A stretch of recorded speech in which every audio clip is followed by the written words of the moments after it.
Alice and I are always looking to be more healthy, and we were just talking about how fasting is one of the best ways to do that, but it's so hard. But the great thing about Prolon is that's not what you're doing. It's not that you're not eating for 5 days. Instead, you're using their science-backed program to convince your body you're fasting. You guys, this 5-day program really is amazing. It comes beautifully packaged and it does all the thinking for you. Each day is its own box. And by following their program, I know I just feel so much better. And I can't wait to experience Prolon Next Gen and continue to see results. For a limited time, you can be first in line to experience the new Next Gen at special savings. Prolon is offering the Prosecutors listeners 15% off site-wide plus a $40 bonus gift when you subscribe to their 5-day program. Just visit prolonlife.com/prosecutors. That's PROLONLIFE.com/prosecutors to claim your 15% discount and your bonus gift. prolonlife.com/prosecutors.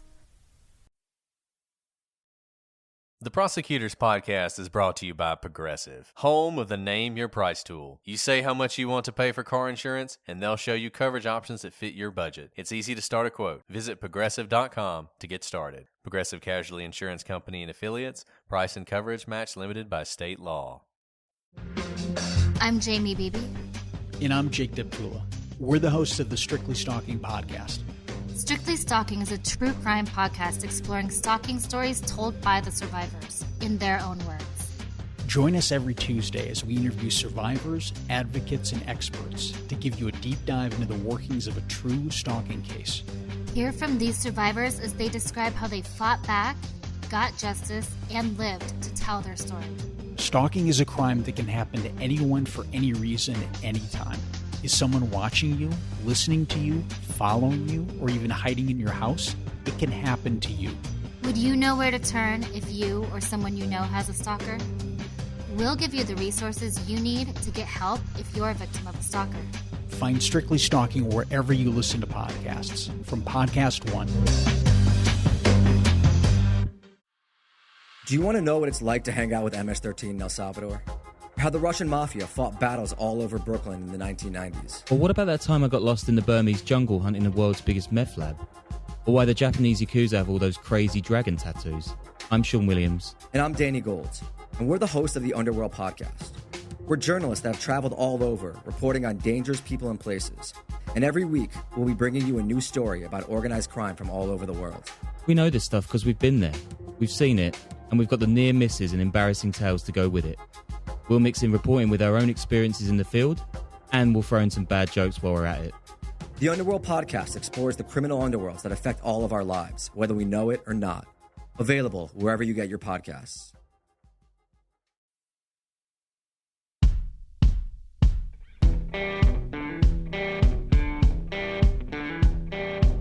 I'm Brett, And I'm Alice. and we are the Prosecutors.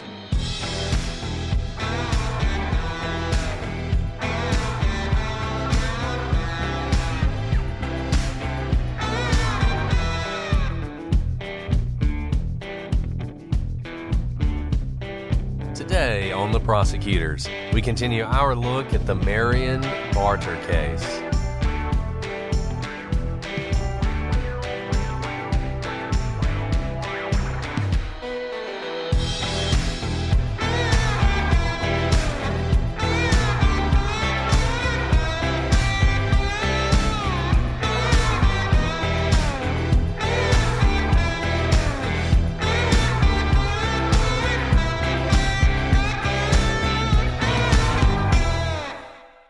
Everybody, and welcome to this episode of The Prosecutors. I'm Brett, and I'm joined, as always, by my smashing co-host, Alice. Smashing. I didn't smash anything today, so that's a good thing. Yeah. I saw you. You were kind of upset a couple times. I thought you might smash something or somebody. I was a little fiery today, you know? You're a little fiery today. When You people were. don't do their jobs, it makes me fiery. Yeah, the boss man, guys. It's something. Anyway. No, not at all. And the person who wasn't doing their job, was it you? You'll never know. That's also true. That's also true. So, Not that I would admit it if it were. But anyway, so we're back today to talk more about Marion Barter. I'm not going to try to pronounce her name with an Australian accent today because Alice made fun of me. Did you just do that on purpose? No. Anyway, Alice, so we got to get into this. No, you can't make fun of me. That can't be the whole podcast. People get upset. I'm not making fun of you. Okay, everyone. Can everybody know how committed you are to this podcast? You are sick, and you crawled out of bed to say, let's record. And That's of course, true. had to say yes, even though, I wanted to just veg out on the couch because you crawled out of bed. I just, I got to fight through it. I've been sick a lot lately, so if we never recorded when I was sick, we just never record. So we got to fight through.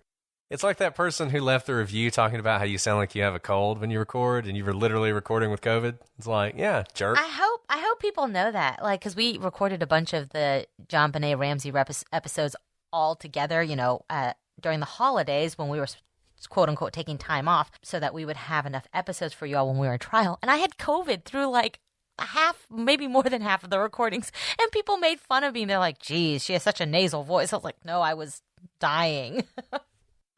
I know. It just goes to show you never know what somebody's going through. So maybe you should, withhold your comments, random internet posters, unless you do. Which we're not, I'm sure whoever left that comment is not actually a listener of the show, because our listeners would never do something like that. So. Never. Okay, now back to Marion Barter. We have passed far down the rabbit trail. We're going to get back onto the topic at hand, Marion Barter, because I know you guys are all excited to find out more about this crazy case. The last time we left you, we were in the middle of the timeline. We're up to 2019, basically the present, when Channel 7 News in Australia launches the Lady Vanishes podcast, which is the podcast we've been talking about a lot. It becomes a sensation in Australia and soon around the world. With pressure mounting on the New South Wales police, an investigation is launched into its missing persons division. So the Lady Vanishes is not only bringing up questions about the handling of Marion Barter's case, it's bringing up questions about the entire New South Wales Police Department. And this investigation actually leads to the discovery that there are some serious deficiencies in how the department is handling these cases. They're not taking them seriously. They're not following up on them. And the unit is eventually disbanded and reorganized. The new unit that comes in with new leadership launches a new investigation into Marion's disappearance. And soon, for the first time, remember this is 2019. She went missing in 1997. For the first time, she is officially listed on the National Missing Persons Register. As the podcast uncovers more information, a request is made for a coroner's inquest. We're going to talk more about what that is later in this episode. In 2020, on August 16th, the New South Wales coroner announces there will be an inquest. It begins on June 21st, 2021, and it is ongoing to this day. So if you listen to the Lady Vanishes podcast, you're in the middle of the inquest. It's currently on a break. There will be new hearings, which I'm very much looking forward to at the end of April of this year, 2022. Brett, can you tell us more about that? Because I just don't know much about the Australian way of starting inquests. Who can request an inquest? What exactly is an inquest? How is it different from the initial investigation? And is there any, are there parameters that are different for an inquest than there are for the initial investigation that would follow kind of what we think of the normal path with a court system?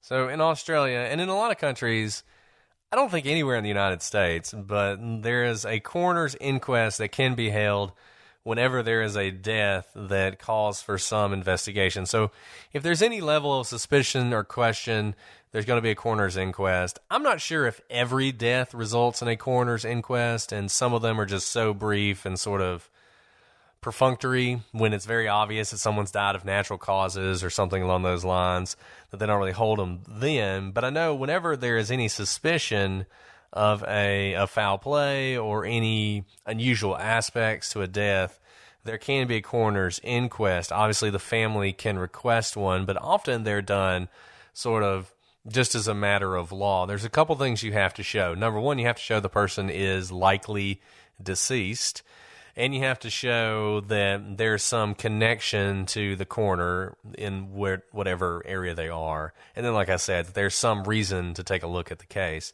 In Marion's circumstance, the first prong was actually the most difficult. Was she deceased or not? Now, there had been no indication that she was alive in 22 years, but because the whole idea is that she's trying to disappear, she's trying to start a new life, there was a real question about whether or not that hurdle could be crossed. But because of some of the things that were uncovered by the Lady Vanishes podcast and some of the unusual aspects, the coroner decided to go ahead and hold this inquest. And an inquest, the closest thing I can compare it to is a grand jury, where the outcome is some determination of whether the death is suspicious instead of an indictment. So when you go before a grand jury, the whole point is, are we going to indict someone for a crime? That's what we're looking at in a grand jury. And I would also invite barristers from Australia, if you want to write in on how we're getting this completely wrong, feel free. This was my best effort at figuring out exactly how this works. In any event, so what the coroner is looking at, is there a suspicious death here? Is there a reason to think that a crime has been committed? And the coroner has many of the same powers as a grand jury. He or she can call witnesses, interrogate them, and indeed force them to testify, even if that testimony would be incriminating against them.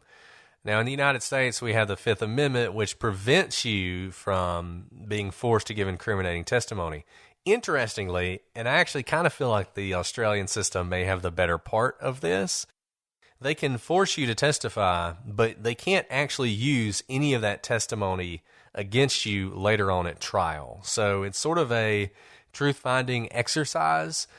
But obviously, if you force someone to testify, they can give you information that may eventually lead to things that you could use against them. So it is a less of a protection than we have in the United States, but it is nice that in Australia, you can bring people in that you think are suspects and really just grill them about anything you want to ask them, and they can't refuse to answer. They have to answer you. So that's what's going on in Australia even as we speak. Brett, that's such an interesting, as a prosecutor, that's fantastic. I think all sides, oftentimes we think, oh, if this person can just give me that information, even if it's against their interest, it will help us solve this mystery, this crime, this unsolved crime. But we also actually have this conversation a lot when we have a witness who can't assert the Fifth Amendment because they can't be prosecuted. It's not against their interest in a prosecutorial way, but we hesitate to call someone who doesn't want to testify. Let's say someone who is in love with the defendant. You know, either they have a child with them, they are their girlfriend, their wife, something like that. Wife is a little bit different because you have protections with spousal privilege, but let's say a girlfriend, we often say, you know, your baby's mama. They may have ties and not want to testify, even though they have no assertion of any sort of privilege not to testify. But if we know they don't want to testify, we sometimes think, do we want to force them because they may not actually be helpful for us because they may be fighting us on the stand so much. So it's an interesting question as to how that affects that sort of a calculus as the person asking the question of the person who doesn't want to be there. And I think people who aren't in the law don't understand that. I think it's a really good point. If you have a witness who is not invested in helping you, they're not going to come off well. They're not going to give you very good information, and you may find yourself in a really bad situation. You know, you call your own witness and you put them up on the stand, and they're in front of a jury, and you ask them a question, and they answer it in the exact opposite way you wanted them to answer it. What do you do in that situation? Then all of a sudden, you're stuck impeaching your own witness. You know, well, isn't it true that you met with some officers and you said the opposite thing of what you just said? And it looks like you're unprepared. It looks like you don't have control over your case. I think a lot of jurors would just dismiss, at best, dismiss the testimony of that person. And at worst, it actually hurts your case. And this is really important, not to delve into this at all, but when the whole Chris Rock, Will Smith slap thing happened, people were saying, well, Will Smith should be prosecuted whether Chris Rock wants him to or not. And in reality, that's not going to work. If the person who got slapped doesn't want to testify, then what exactly is the trial going to be? I mean, I guess you could just show the video of the Oscars, but of course, you couldn't prove it wasn't staged. You couldn't prove they didn't talk about it beforehand. There's all sorts of issues with that. Not to mention you'd be wasting all these resources having a trial over one guy slapping another guy. And you would be doing it without the help of the purported victim. So what Alice is saying is really important. Now, those of you who followed this case in the inquest, you know there has been some really interesting testimony from some people who don't want to testify. Now, it is certainly the case that it is not as helpful as it would be if they wanted to testify, because they are clearly not telling the whole truth. But, you do the best you can. Before we move on, I want to tell you guys about my favorite new sunglasses from Blenders Eyewear. Fresh from San Diego, California, comes the only sunglasses brand I'm ever going to wear again. And I really am talking about Blenders Eyewear. You're going to be just as hooked when you see how awesome these shades are. I got the Keen Millennia, and they just sit so comfortably on my face, and they look fantastic. They are perfect to wear whether I am sitting on the sidelines of my son's soccer game or driving with the top down because spring has sprung upon us. Chase Fisher started Blenders by selling his beachy shades out of a backpack while doubling as a surf instructor on Pacific Beach. And his goal was just to create an adventurous mid-priced eyewear option with the same cool factor as other leading styles. Yeah, Alice, I'm always looking for great sunglasses. I picked up a pair of Planet 9 from Blenders, and I absolutely love them. And look, unlike expensive big brand shades that you've probably lost or smashed in the past, Blenders are actually affordable. So you're not going to cry as much when the inevitable happens. And it's not just sunglasses. Blenders has prescription glasses, readers, and blue lights, as well as a snow collection with goggles and accessories. Live life in forward motion with Blenders today. To score 15% off your Blenders purchase, visit blenderseyewear.com and enter promo code ProsecutorsVIP. That's blenderseyewear.com, code ProsecutorsVIP for 15% off. Blenders, rocked with pride worldwide. Alice, we've got a very different kind of sponsor for this episode, The Jordan Harbinger Show, which is a podcast you really should be listening to. And I know that every day somebody tells you that you just have to listen to some podcast, and you nod and you say, sure, and then you never listen to it.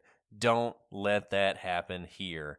Jordan's show, which Apple named one of its best of 2018, is aimed at making you a better informed, more critical thinker so you can get a sense of how the world actually works and come to your own conclusion about what's happening, even inside your own brain. There's something for everyone, including true crime fans. Check out the episode with Sammy the Bull Gravano, or hear from Amanda Knox herself about the ordeal that she went through when she was falsely accused of crime. Jordan's always focused on pulling useful, practical insights out of his brilliant guests, and we're not talking about pop psychology or wishy-washy self-help stuff here. These episodes are loaded with bits of wisdom that you can use to legitimately change your mind and improve your life right away. So, we really enjoy this show, and we think you will as well. Search for The Jordan Harbinger Show. That's HARB as in boy, IN as in Nancy, GER on Apple Podcasts, Spotify, or wherever you listen to podcasts. Alice, I'm so excited to talk about one of our favorite sponsors, Magic Spoon. And I'm not just saying that. I literally had Magic Spoon cereal for dinner tonight. Look, guys, I know a lot of y'all are like me. You love cereal, but you can't eat it because it's full of sugar and full of junk you don't need. You're trying to cut down on the carbs. You're trying to cut out the sugar.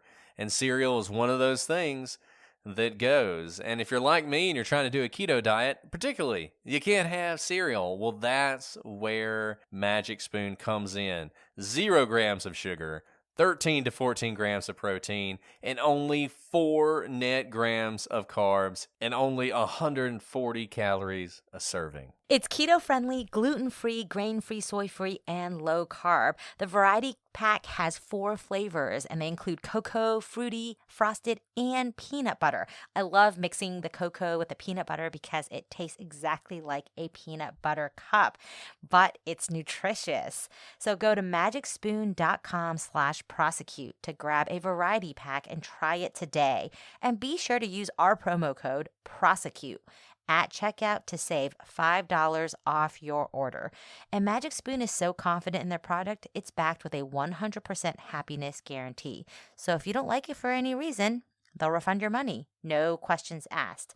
Remember, get your next delicious bowl of guilt-free cereal at magicspoon.com/prosecute and use the code PROSECUTE to save $5 off. Thank you, Magic Spoon, for sponsoring this episode.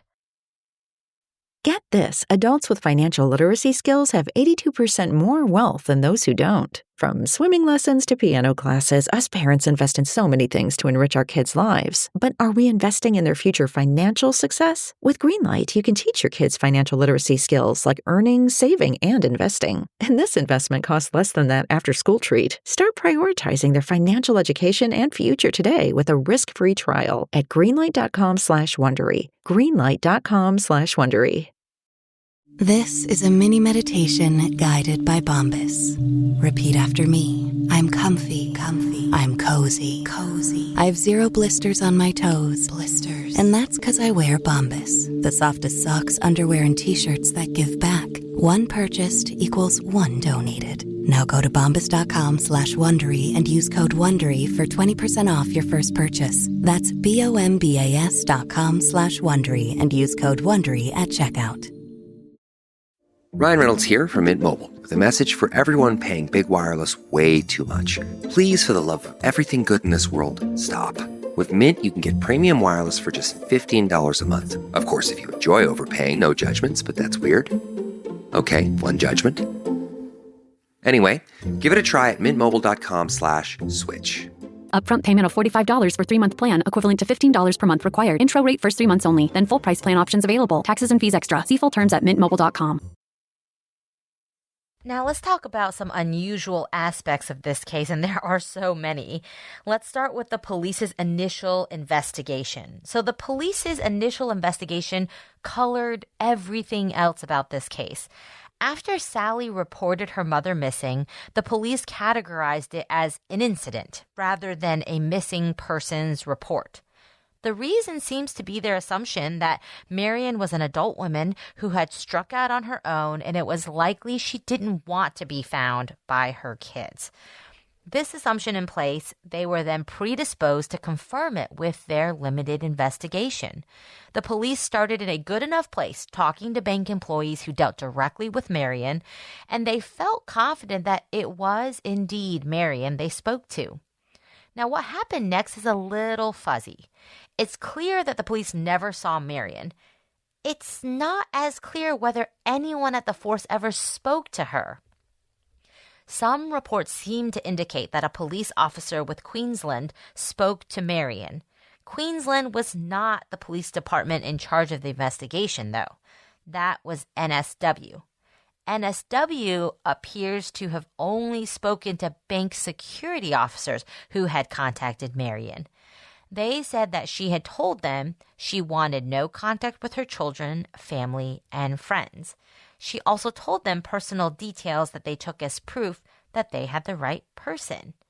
We've talked a lot on our show about going to the primary sources, right? We digest court transcripts and police reports for you, but we always tell you, you go read the police reports yourselves. You read the trial transcripts yourselves, because there's really no substitute for the primary source. And in this case, especially when you're investigating a potential missing person or potentially someone whose identity has been stolen, it's important to go to the very person whose identity is the center of it, Marion in this case, right? And so it's very interesting that the police, in classifying this as an incident and not missing person, feel satisfied that speaking to bank tellers and bank employees is enough. But the bank employees aren't police officers. They may not have been asking questions in order to ascertain the identity, the real identity of Marion. They were just doing a bank transaction. What they were interested in is, does this person have the authority to take out the money? And someone going to the bank to take out money from someone's account, even if they are not the identity of the person owning the bank account, probably goes armed with that information. Right? So you begin to see some problems with just going to the bank employees to understand whether Marion is the one taking out money. The bank employees also conveyed to the police facts including that Sally had not deposited the money for the car she was supposed to sell for her mother into the bank account as they had previously agreed. Finding out this information from the police, they decided it was enough for the purposes of their inquiry. Had they followed up and insisted on an in-person meeting, gotten the information that Marion was possibly in a new relationship and with whom, it's possible that we wouldn't actually be talking about this case today. They may have gotten to the bottom of it back then. But you can see how the initial assumptions made about the case kind of drove the type of investigation that took place thereafter. I think this was the key moment in all of this because, as we're going to discuss, whatever ended up happening to Marion, I think she was definitely alive at this point.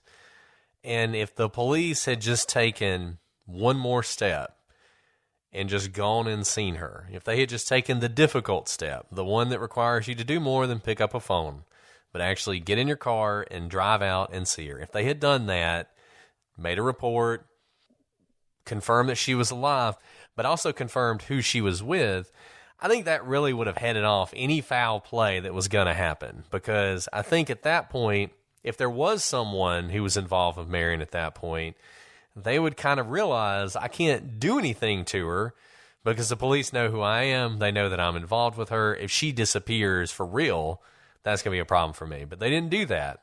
And I think that really set up the rest of this story. That decision not to take that one simple step is why we're here. Let's talk about the Southport School. We said that the Southport School is a prestigious boys' school in Southport, in New South Wales, in Australia, but it was in the midst of trouble when Marion was teaching there. There were accusations that have only grown louder, that some of the teachers had sexually abused the children. In fact, as we've discussed, after Marion received the Teacher of the Year award, there were even rumors at the school that she was an abuser. Now, this seems to be without basis, and the lady vanishes, I think, has pretty much confirmed that Marion had nothing to do with this, and in fact, one of the people spreading the rumors is now suspected of being one of the abusers. But whatever the case, it was a troubled situation, and it was one that caused Marion a great deal of stress in the months immediately prior to her departure. And I think you can look at this one of two ways. It could just be that this was a stressor. It was something that she wanted to get away from, and something that would have made it attractive if there was an opportunity to get away from it. Now, if you take a darker view and you reject sort of what the Lady Vanishes seems to have found, this is a motive for Marion to disappear. If Marion actually wanted to disappear and start a new life, this is a pretty powerful impetus for it if she felt like the walls were closing in around her. But given what we know, it seems like that is not the case. Right. If anything, it could explain why she wanted to get away for a little bit of time, but in kind of finding out more about Marion's background and history, if this were just an allegation causing stress and she had no part in it, you would think that she would then resurface a few months later being away from the stress of the situation and the accusers. And it does seem to be the case that she was not an abuser. And so disappearing for a small amount of time might make sense to get away from stressors, but disappearing for years, decades, doesn't seem to fit the profile of the Marion that we are coming to know through this investigation. Let's talk about Marion's relationships. We heard a little bit about it and maybe some mystery man near the last time that Sally saw her. But Marion had been married 3 times, and everyone agrees that she craved a loving, stable relationship frankly, like probably most of us do. She never got over her first husband, Johnny Warren, that soccer player. And the loss of that relationship seems to have haunted her for the rest of her life. This is from her daughter's telling. Her daughter said that that was the love of her life that she spent the rest of her life chasing, that she could never quite get over. They were young. It was a whirlwind. He was at the peak of his career, and it was probably just not the right time for them. Nevertheless, she never stopped loving him, it seems, even though she was married 2 other times and had children following that initial relationship. It may have also played a role in her disappearance. Maybe she was chasing after the idea of what that life could have been like. And if someone represented themselves as being very close to Johnny, her one true love, you can see how she may have been swayed in a moment of weakness to think that this was the way to kind of reclaim the life that she longed for. And that brings us to the man at the gas station. So the night that Sally and her fiance Chris saw Marion at the gas station, we talked about she was in her car and there was a man in the car. Well, earlier that night, Chris had been at Marion's home helping her pack up boxes. Chris was in the middle of a box, literally in the middle of packing a box, when Marion appeared uneasy. She asked him the time, and when he told her, she immediately told him he had to go. He had to leave, and he had to leave right now. Chris said, I'll leave after I finish this box. But she's adamant, no, you can't even finish that box. You just got to go. So he went. He thought this was strange. He thought this was rude. He was helping Marion, and all of a sudden she's basically throwing him out of her home. And Sally said that when they later spotted Marion that night and the stranger at the gas station, Marion appeared startled, and she immediately jumped in her car and sped away. Sally thought this was weird, and when Sally asked Marion about it later, she just kind of played it off, saying that it was a friend who wanted to take her out for a drink. Now, the problem with that is Marion didn't drink. Sally didn't think much of it at the time, but then once her mother disappeared, she realized it might have been one of those things that was far more significant than it appeared at first glance. Yeah, again, this is not in line with Marion's personality at the time, right? She was very close to Sally. She was very close to Chris. And they seemed to have a very close relationship where they wouldn't have any sort of secrets from each other. So even back then, of course, hindsight 2020, Sally found this to be weird. Now let's talk about Marion's exit and entry cards into the country. When Marion left Australia, she used her new name, the one that none of her family members knew about, Florabella Natalia Marion Remencal.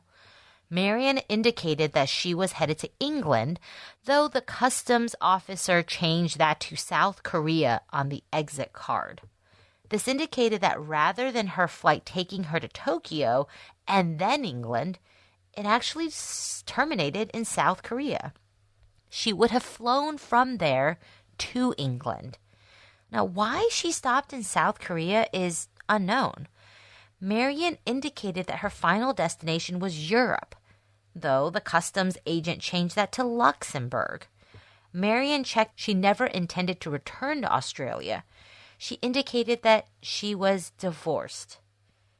But someone using Marion's passport did return to Australia. Upon arriving, Marion checked that she was married, that she lived in Luxembourg, and that she was a housewife. Details that are very different than what her exit card said. She stated that she would be staying in Australia for 3 days. The passport was never used again. When Sally looked at both cards, the entry and the exit cards, she confirmed that the handwriting on both of those cards was her mother's. Other handwriting experts could not say for certain that the handwriting was the same, but they did testify that they had strong similarities.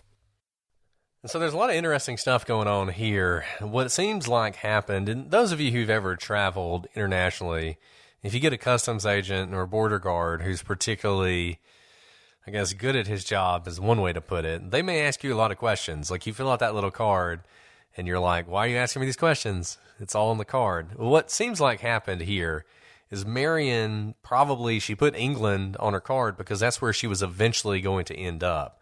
But it seems like in reality she was going to stop in South Korea for some period of time. I mean, I'm imagining a few days, and probably the border guard was like, oh, well, if you're going to stop in South Korea first, then South Korea is your exit destination for our purposes. And then when you leave South Korea, you'll put England on anything you fill out there. That's what I'm imagining happened there. Then she puts Europe as her sort of final destination where she's going to stay, and he would have just asked her to clarify, where in Europe are you going to be? And she would have said Luxembourg. And then you see that when she comes back, Luxembourg comes up again, but now she's married. She's only going to stay for 3 days. She never uses the passport again. The handwriting, it seems like it's pretty clear that it's Marion's on both. And this is important because one of the questions is, did Marion come back on August 3rd after that phone call, or was it someone impersonating her? I'll just say as an initial matter, impersonating Marion to re-enter Australia seems like a huge risk. I don't even know why you would do that. I don't know why you would need to do that. Even if you were coming to Australia to steal all her stuff, you don't have to use her name on your entry card, right? You could just come in like a million other tourists are coming in, go to the bank, then you might impersonate her. You might impersonate her at that point, but I don't really know why you would need to do it at the entry point. The handwriting is pretty convincing. Especially because it's not like her name is known in that area, so you don't need to make a record of her returning, right? Because who we think would potentially be impersonating her is likely a man. If we think this is sort of a relationship gone wrong situation and she was spotted with that man right before she left, if the idea is it's a man impersonating her, that would be very difficult. And also, like you said, what's the point? There's so much risk. You get deported, you get stopped, you draw the attention of police and also international law enforcement, because you're crossing different countries. There's no need to do that because you gain nothing for purposes of draining her bank account by making an entry record for her. The bank doesn't check that she came back from her trip in order to let her remove money from her account, for example. Just, putting my cards on the table on this, I am 99.99% sure that Marion is the person who came back into Australia on that day. I think that's a fair bet because, again, there's no reason. In fact, she was hiding the fact that she came back to Australia, so there's no reason for someone to pretend to be her to come back. The Prosecutors Podcast is brought to you by Progressive Insurance. Hey, all you loyal listeners, whether you love true crime or comedies, celebrity interviews, news, or even motivational speakers, you call the shots on what's in your podcast queue, right? And guess what? Now you can call the shots on your auto insurance too. Enter the Name Your Price tool from Progressive.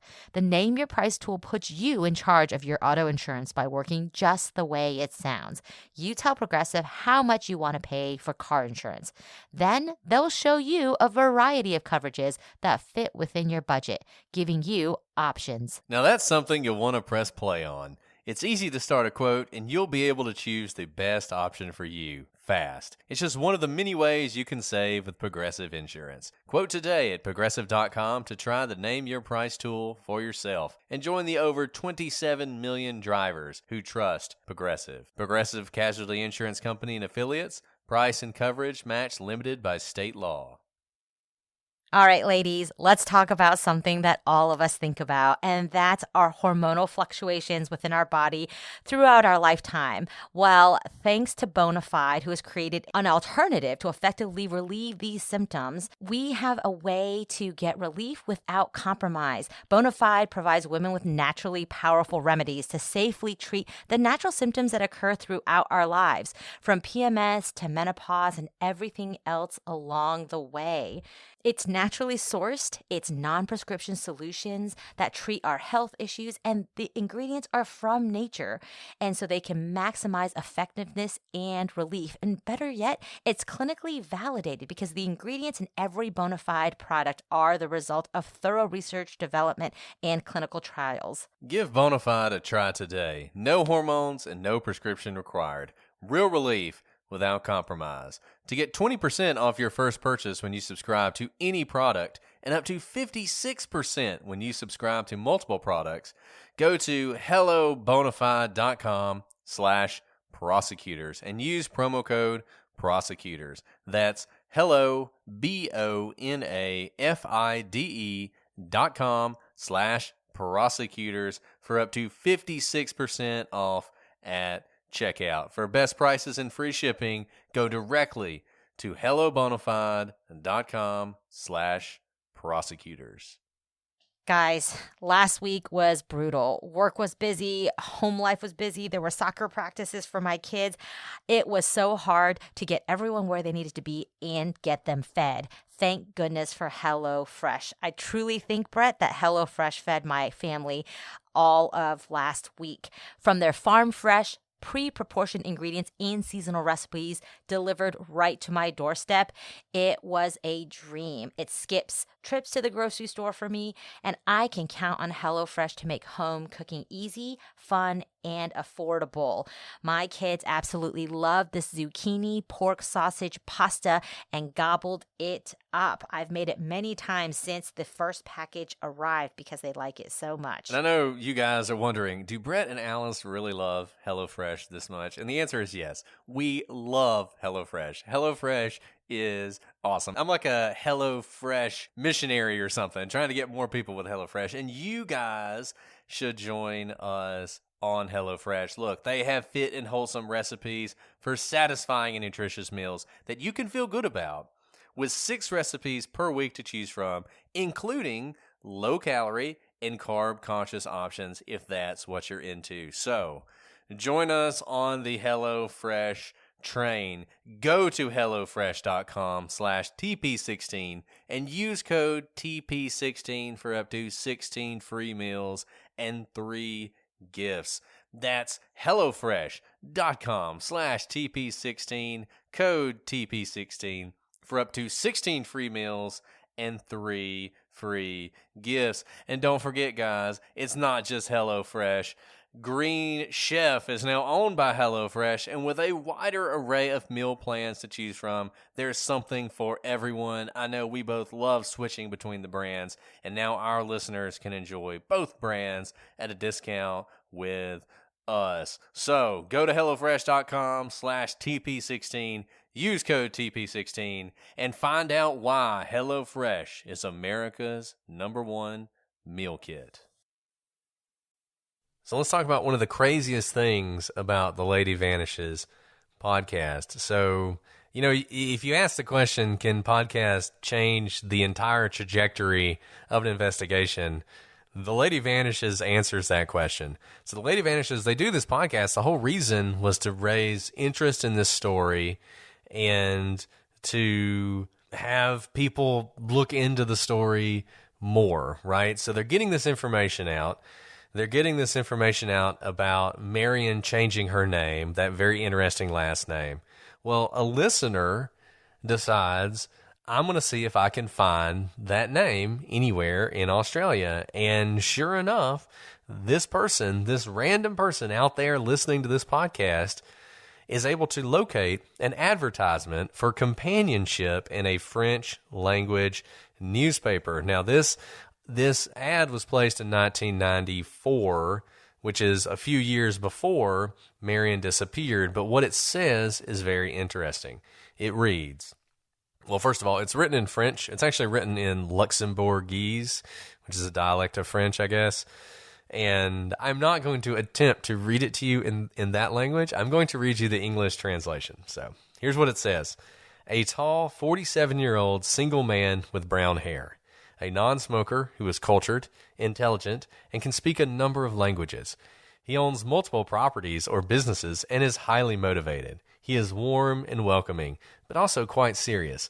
He's looking for an unattached lady with a view for a permanent relationship or marriage. Now, I feel like anybody who read that today, it's like screams. There's like red lights going off and red flags going up everywhere about this, but that's what this person puts in this French newspaper. They also include the initials BCBG, which apparently means bon chic, bon genre. And this is a phrase in French that indicates that the writer is a wealthy person of fine breeding. In America, you might call them old money. In Europe, think more along the lines of nobility. Now, what is interesting about this advertisement is it is signed M.F. Remicol, which is the same last name as Marion would use when she changed her name. And an investigation by the Lady Vanishes, once they have this, reveals that Remicol is a name that was not used really anywhere in Australia and was in fact quite rare around the world. It was primarily used by a few families in Belgium and, you guessed it, Luxembourg, the same country Marion would list as her home on her re-entry card.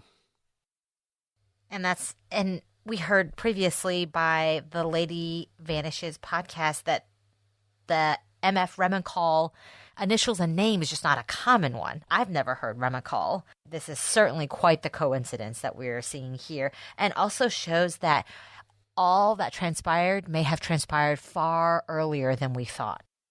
It may well precede any allegations of the, sexual misconduct or the assault at the school that we now know is likely to be unfounded, and also in advance of her winning the teaching award.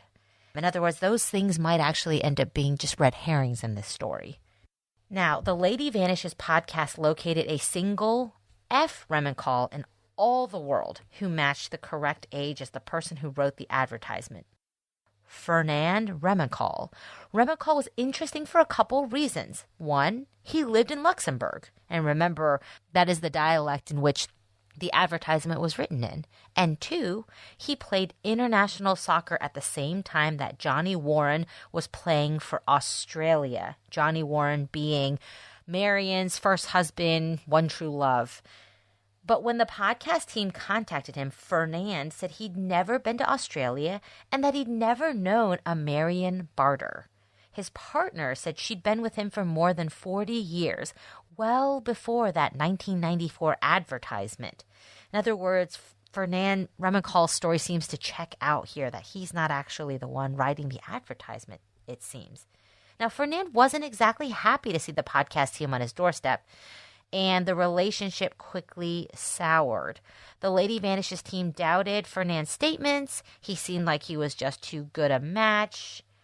But it would turn out that they were wrong. So when the inquest began, it initially followed the podcast, looking at who Marion was, the initial investigation into her disappearance, the things that were discovered in the reinvestigation. But when the inquest reopened in 2022, the lead investigator dropped a bombshell. The police had located a new witness, Rick Blum, and the things they learned about him changed everything about the investigation. Blum told investigators he had first met Marion in Italy in the 1960s when she was on tour with her soccer star husband, Johnny.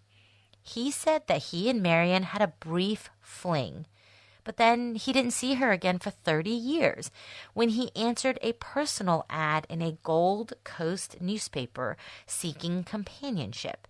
When he answered the ad, he was shocked to see it was Marion, his old flame. He said they spent the next few nights together, and at some point, Marion told him she was leaving Australia to start a school in England. She asked him if she could store some boxes at his place. After some time, she returned with a man. He was tall with dark hair, and he wore a blue uniform with some sort of gold bands on the side, the kind you might expect a pilot to wear. If red flags are popping up all over the place for you, well, they should. It's interesting. He mentions this person wearing this uniform with the gold bands on the side that makes you think he might be a pilot. The The interesting thing about that is if you listen to the Lady Vanishes podcast, they talk about how Marion might have been interested in a man who was a pilot who had a son at the boys' school.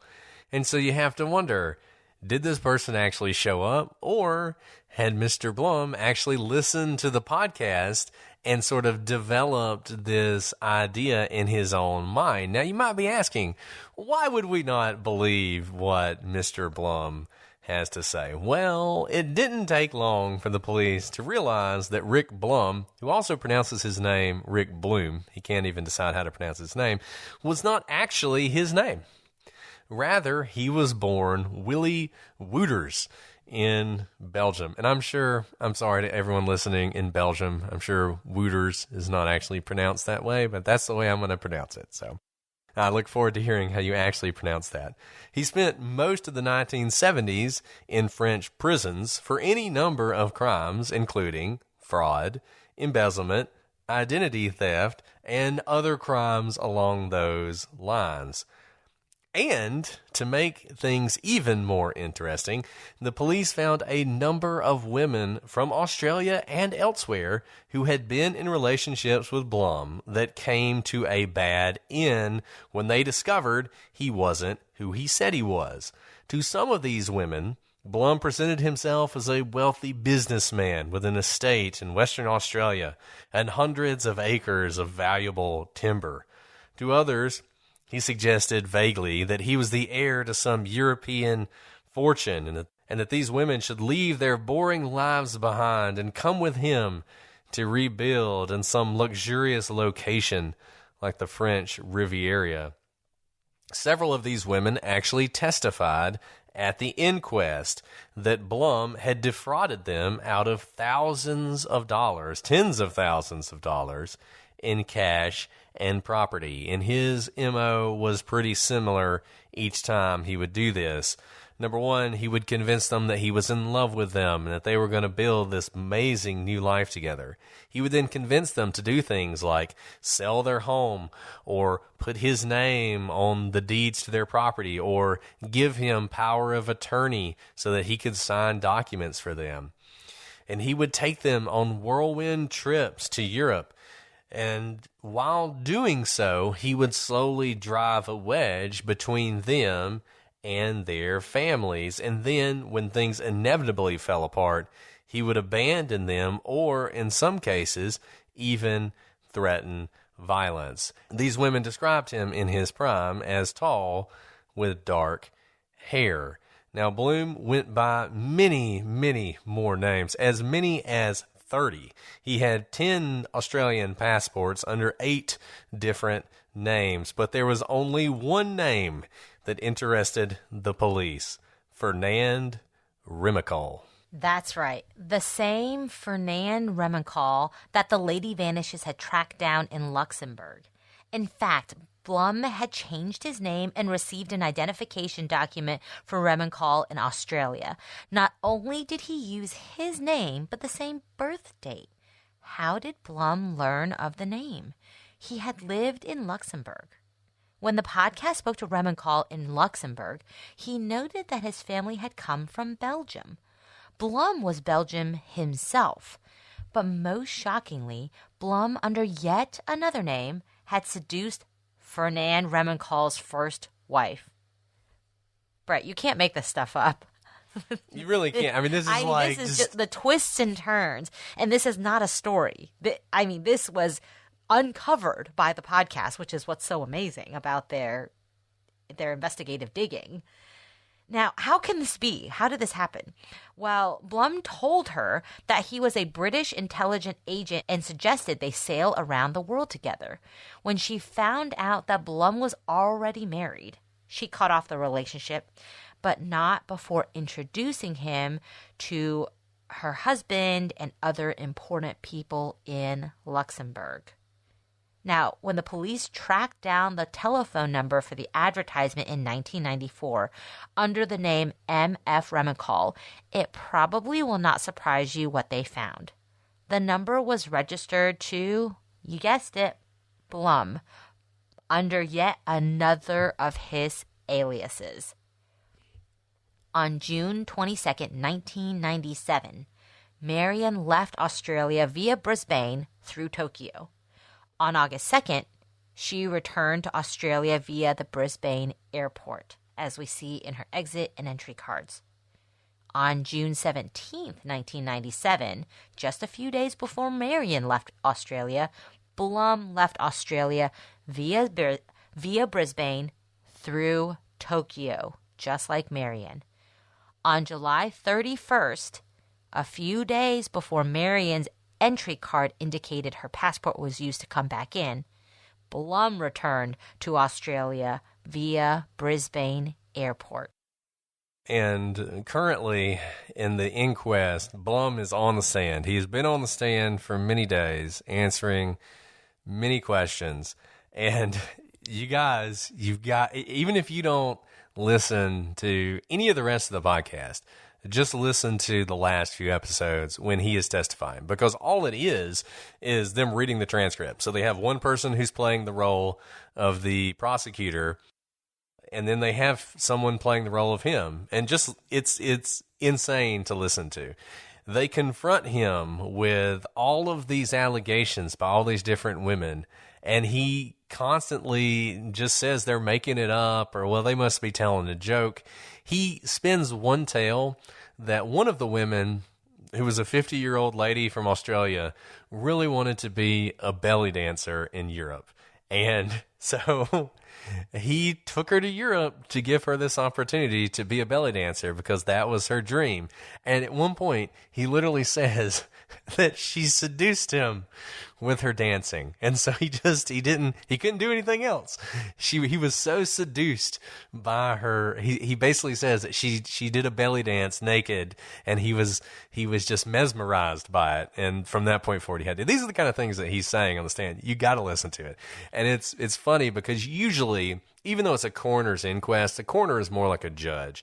And she has an advocate who is sort of acting as the solicitor, who's actually asking the questions. But every now and then, Bloom will say something so absurd that she will interrupt. And she'll be like, wait a second, what? She did what? And he'll have to repeat it. So it's totally worth listening to, and you can sort of decide for yourself whether or not you find him compelling. As I said, by the time you hear this last episode, we'll only be about a week away from the inquest restarting, and he will still be on the stand. So there may yet be more information to come out. This is a great time to get involved in this case, because it is just, all of this craziness is happening even as we speak. And all of the things we just discussed, we have learned in the last couple months through this inquest. And we wouldn't have learned any of it without the lady vanishes. So, having said all that, let's talk about theories. I almost feel like there's no point in talking about theories, because I hope that most of you out there who've been listening to our podcast have a pretty good idea of what probably happened here. But we'll go ahead and do some theories. And we'll start with the first one, which was the one that everybody believed to be true, except for Sally. Sally was a lone voice crying in the wilderness about this, that Marion had just decided to disappear on her own. And I think even when the lady vanishes was well into the podcast, before Bloom shows up, I think it still was a pretty popular theory that Marion had just decided to start a new life. Maybe she really did abuse a child at the school. Maybe she just was tired of her family. Maybe she wanted to leave her failed relationships behind. Whatever the case, this theory would tell you that Marion left on her own, and there were reasons to believe this. She changed her name without telling her family. She returned without telling them. And she told the investigators who found her that she wanted to remain alone. Still, if Marion wanted to disappear on her own, that doesn't mean that the dedicated efforts of the police would not have found her in the decades that followed. It's one thing to disappear and start a new life. It's another thing entirely to do it so well that even the police can't locate you or find any trace of you for the last 25 years. And yet, they have not been able to do so. In fact, since the initial contacts were made with her, no one has seen her again. And that makes the idea that Marion simply disappeared, that the lady vanishes, as it were, is highly, highly unlikely. This is not a Lori Ruff story. This is a story where the disappearance is just a smokescreen for something else. This is why this is such an interesting case for us to do in close proximity to Lori Ruff, who really did want to disappear. And you see that people don't just disappear into thin air here. So if that's not the case, then what if Marion was murdered by someone in Europe who then stole her identity?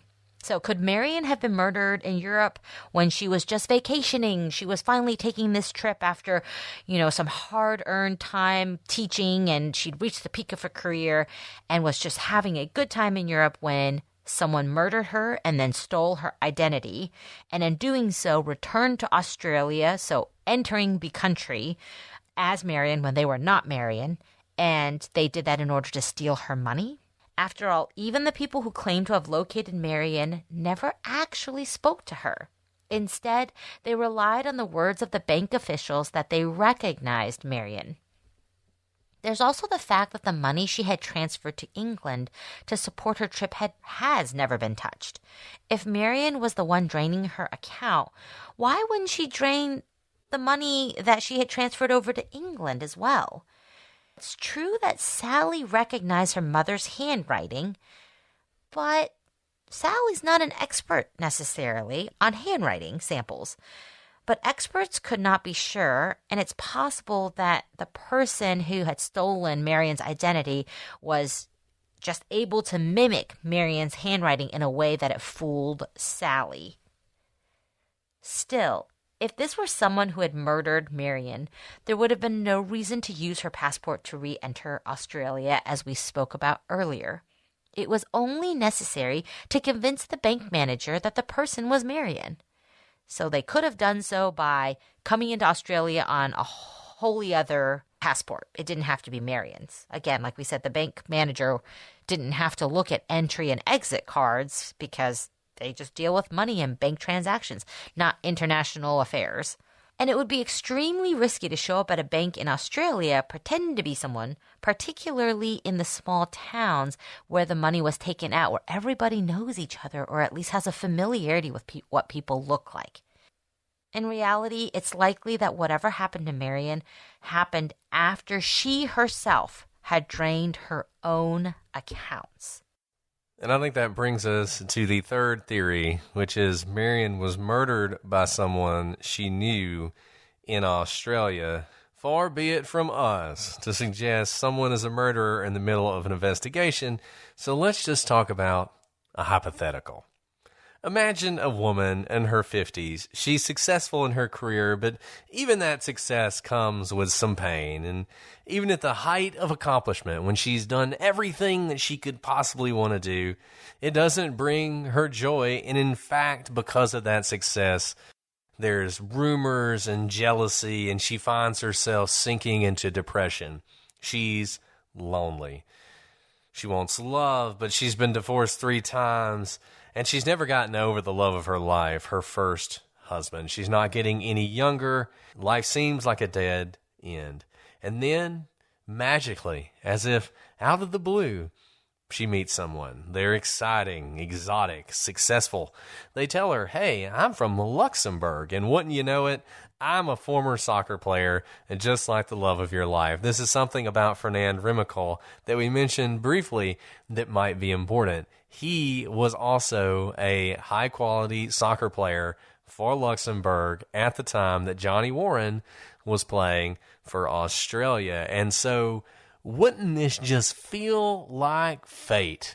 This woman meeting this former soccer player, a person who played the same sport as her long-lost love. And this person says, look, I'm going to whisk you away on an adventure. It's going to take her to Europe to start a new life where all her dreams can come true. You know, there is one problem, though.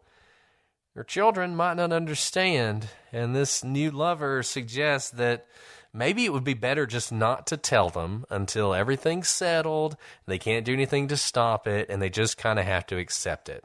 Obviously, since she's going to be starting a new life in Europe, she doesn't need any property in Australia, and she might as well sell it.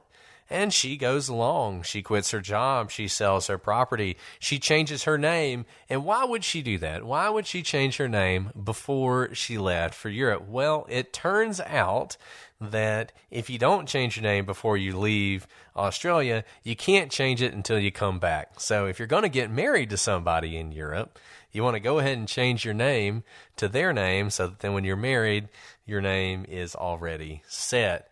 Then you imagine this woman heads off to Europe. She gets married. Her children know nothing. But then she runs into a problem. She can't access the money in her Australian account from Europe. It turns out that she has signed up for a high-performance savings account that has some restrictions, including that she can only take out $5,000 a day, and likely that she can only take it out from an Australian bank. This part's a little fuzzy. The inquest did talk to some people from the bank, but they didn't nail this down about whether or not she could have gotten the money out from another country, but it seems like she probably couldn't have, given the fact that she came back to Australia. So she goes back to Australia to get this money, but while she's there, run into a problem. The kids find out about what's happening. They find out that she started this plan. They find out that she's draining the bank account. And this irritates you because you're on the verge of starting this new amazing life, and all of a sudden your kids are intervening. And so you tell investigators that I want to talk to them, and you imagine once I'm settled, then I'll reach out to them on my own terms and I can set things up. Now, here's the problem. Once this person does that, she becomes the perfect victim. At this point, no one's looking for you, but it's better than that. It's better than the fact that no one's looking for you. They have found you, and you have made it clear that you don't want to be found. So now the police are inclined not to look for you at all. And if someone were to murder you and get rid of the body by dumping it in the ocean or burying it in the outback, no one would ever be the wiser. They would just assume you were doing exactly what you told them. You were living out your new life. And your new husband, the man you trusted, the man who you've given all your money to and all your property to, the man who is actually a con man who has run this scam 100 times before, would have access to everything you have with no one left to question him about it. And he would have gotten away with it too, were it not for a pesky podcast. I mean, Brett, this is truly amazing. There are a couple instances we can point to where a podcast is able to develop leads, massive leads in what have been cold cases. But this is something altogether special because this wasn't a cold case. It was a non-case until the Lady Vanishes podcast took an interest in it. And it could have easily led nowhere because, like you said at the beginning of our first episode in this case, it sounded innocent enough. The lady was found. People talked to her. She just wanted a new life for whatever reason. We may not have understood the dynamics of her family. Honestly, I don't think this was necessarily sloppy police work. They probably get a lot of calls from family members, especially if it's like adult children of grown people. Adults can do whatever they want, right? There's no mandate that they talk to their children. They did a level of investigation that probably made sense for the type of case this was going to be. And until this podcast came around, there was no cold case. There was no issue. So what amazing work they've really done in uncovering this. And I think what you've just said, it's what happened. I mean, that's what the evidence is in front of us right now. And it's kind of just a matter of time before the rest of the facts bear out. But Rick Blum himself has already placed him right there with Marion before she essentially disappeared. And we see this sometimes where people know that their fingerprints or their DNA or security footage is going to find them at the scene of the crime. So they spin up some story that makes no logical, rational sense as to why you'd be the last person to be there, to see them before the disappearance happened or before the crime occurred. So this is going to be really interesting to see how it ultimately plays out. But I think the theory you've laid out is the most likely is most likely what happened. Yeah, and it's one of those cases where I don't know if the family will ever see justice just because so much time has passed, and this may be one of those cases where we all know what happened, but proving it beyond a reasonable doubt might be hard. I mean, I don't know. I'm pretty convinced. I feel like if you laid out the evidence to me and I was on a jury, I could find this person guilty of basically anything you wanted to charge him with, but we'll see how that goes. A couple things that I think are just, I mean, he cannot get away from this advertisement. I mean, that's the big one, right? Like, he tries to spin up this story about he just happened to run into her and they spent this time together. And like you were saying, he's trying to explain why he would have seen her.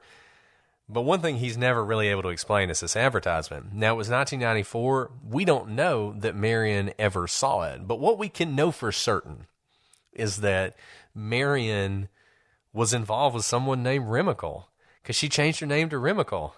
And there aren't anybody named Remical in Australia. And if you look at what he wrote in that ad, I mean, he lays out the scheme. He lays out exactly how he's going to approach it.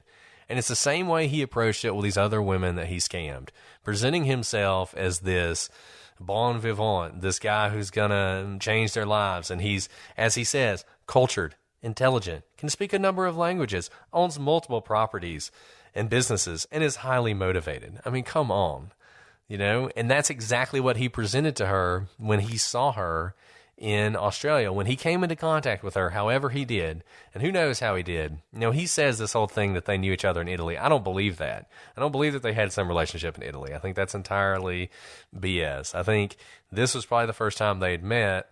It was sometime around that sort of April 1997 time when Marion went from this was where she was going to be to all of a sudden she's selling her house, changing her name, quitting her job, right? At some point prior to that, he had begun this process of seducing her.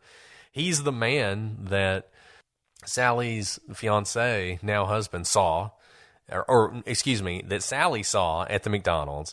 He is the reason that Marion had her fiance leave, Sally's fiance leave, because he was coming over, and she knew that she was not supposed to tell them about him. It's just so obvious how this all went down. And I know some of you, you know, we talked about that advertisement, and it's like, how could anybody fall for that? Red flags and everything else.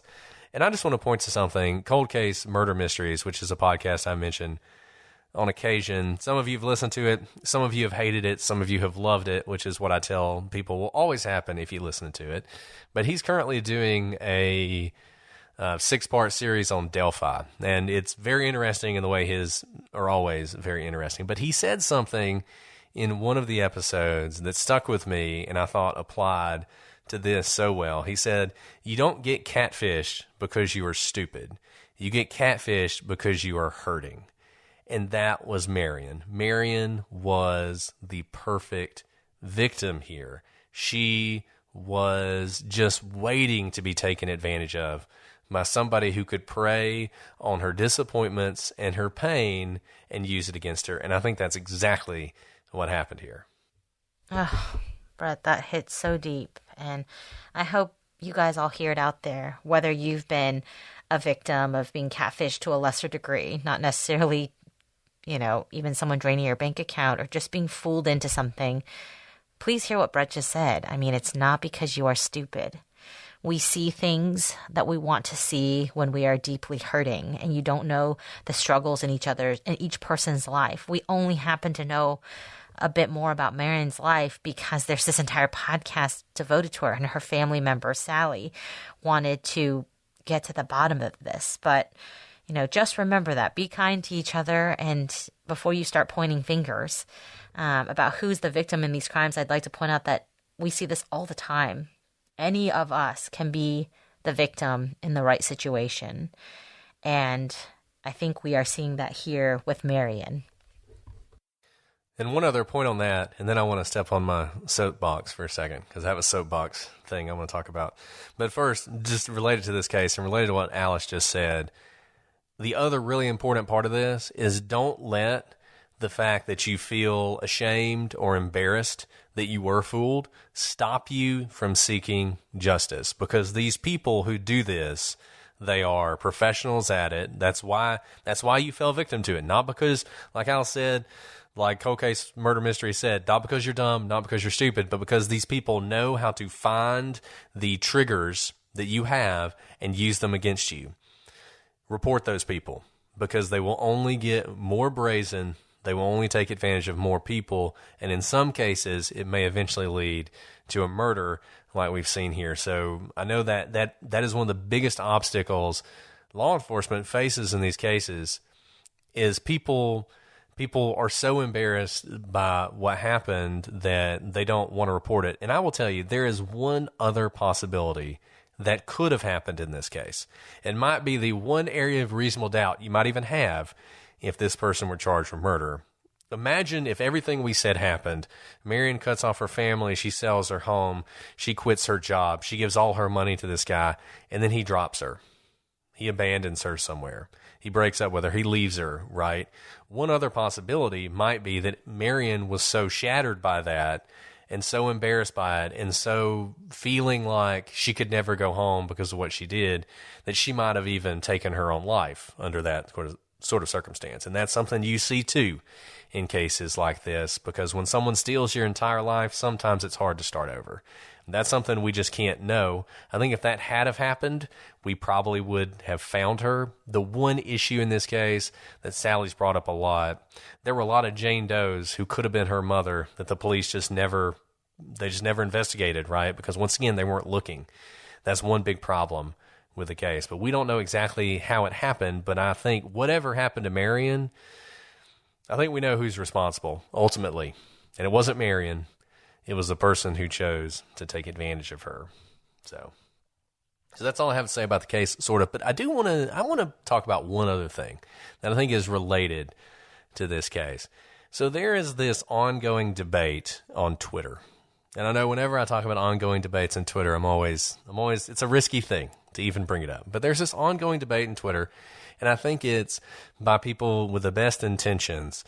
But it sort of goes along the lines of, if a podcast or a journalist is investigating something that happens to a victim and the victim's family wants them to stop, should they stop? And it's sort of phrased in a way that the answer is supposed to be yes, that the podcast or the investigator should heed the family's wishes and stop investigating if that's what the family wants them to do. And I understand the impetus behind this, because there are all sorts of instances in which the families of victims and victims have been taken advantage of, and their stories have been used in sensationalist ways to make money. But I do think, take a look at what happened in this case. Because there's a couple things. Number one, I don't know what the family means, because the family isn't a real thing. The family is just made up of people. And if you recall, when we talked about this, everyone in Marion's family wanted Sally to stop. Sally was the only person who wanted to keep looking. Families aren't monoliths. They have a lot of different ways of thinking about this. And if Sally had listened to them, we wouldn't know anything about this. So that's the first thing. The second thing, imagine a world in which Sally agreed with her family and Channel 7's like, you know what, we get it, but we think there's something here. Should Channel 7 have looked into this or not? Should they have heeded the family's wishes not to look into what happened to Marion, or should they have dug into it? And I think what you have to always remember is, while we should treat families with the utmost respect, your ultimate objective and your ultimate goal and your number one consideration always has to be the victim themselves and finding justice for the victim themselves. And it doesn't mean you do it in a way that's not respectful for families, but I think this notion that we should ever stop looking or stop investigating is one that can have dangerous consequences. And I feel like this podcast and what happened here shows you the power of what people are doing. I mean, crowdsourcing. We talk about this a lot. I mean, the Lady Vanishes, it was crowdsourcing as much as anything. Yeah, they had some real journalists on this, but at the end of the day, it wasn't the journalist who found the advertisement. It was a lady in England who was listening to the podcast and got on the internet and dug into some newspaper archives and somehow ended up in the French language newspaper in Australia and found this. So, like I said, I'm not criticizing anybody. I know it comes from a good place, but I think we have to be very careful and just remember, it's always about the victims. Whew, this was more twists and turns than I expected. And like we said, the podcast continues. So there is actually more. I think that we'll probably have a follow-up at some point down the road. Definitely. And I certainly hope that at the end of this, it does result in justice for Marion and for closure for Sally and her family. Obviously, Bloom or Remical or Willie Wooters, whatever you want to call him, he's now in his 80s, I believe. So you would hope that at this point he would just come clean about anything that happened. But I don't think that's going to happen. But maybe, once again, through all of the light that has been shown on this case, someone will come forward with more information, and maybe we'll learn more about that at the end of April. Like I said, listen to the podcast, listen to Lady Vanishes. If you don't, we will keep you up to date on what's happening. Really interested to hear what you think about this case. Shoot us an email at prosecutorspod@gmail.com. Hit us up on Twitter, Facebook, Instagram, @prosecutorspod. Join us on YouTube. Join Patreon. Come see us at CrimeCon. Whatever you want to do, we're interested in hearing more from you. Well, Alice, do you have anything else you want to add? No, we can't wait to see you guys at CrimeCon. It's fast approaching. Come join us. Brett, you and I need to talk about all the goodies we're going to bring for our fans. So it'll be a secret for you guys because we don't even know what it is yet. Yeah, there you go. There you go. It's a super secret. By the time you hear this, we'll be pretty close to CrimeCon, but maybe a week or two away. In any event, we've enjoyed this, but we will be back next week with a new case, new questions, and new answers. But until then, I'm Brett. And I'm Alice. And we are the Prosecutors.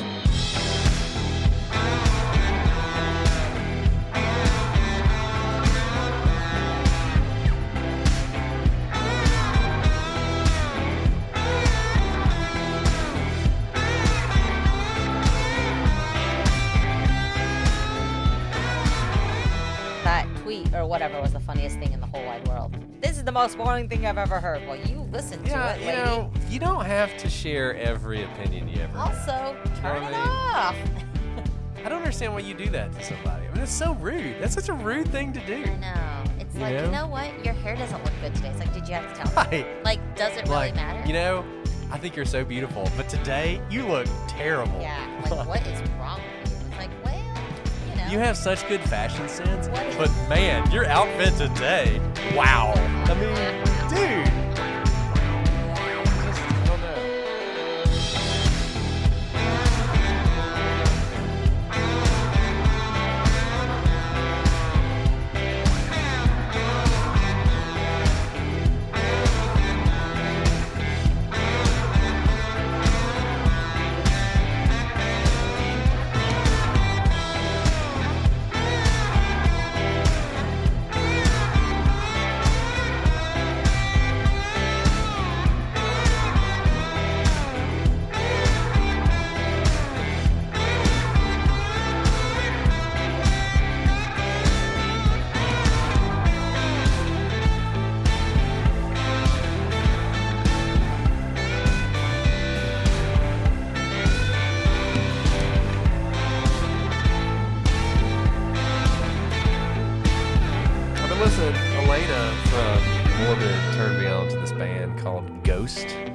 Which is like a heavy metal band from Sweden. It was pretty good. And you know what I realized, and this is actually relevant. You know how they had the whole satanic panic, and part of it was the kids were listening to heavy metal, and it was like devil worshipy, you know. Yep. What I have come to realize about heavy metal is really it's just a bunch of nerds.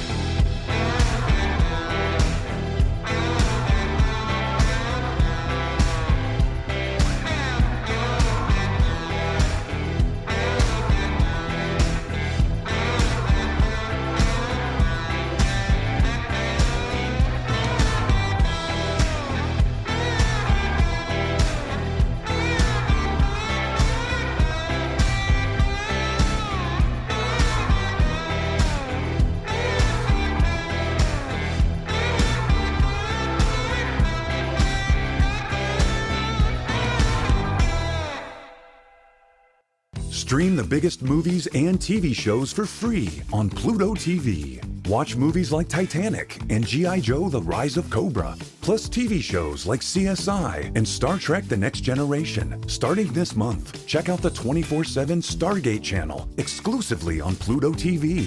Plus hundreds of channels and thousands of movies and TV shows absolutely free. Download the free Pluto TV app on your favorite streaming device and start watching today.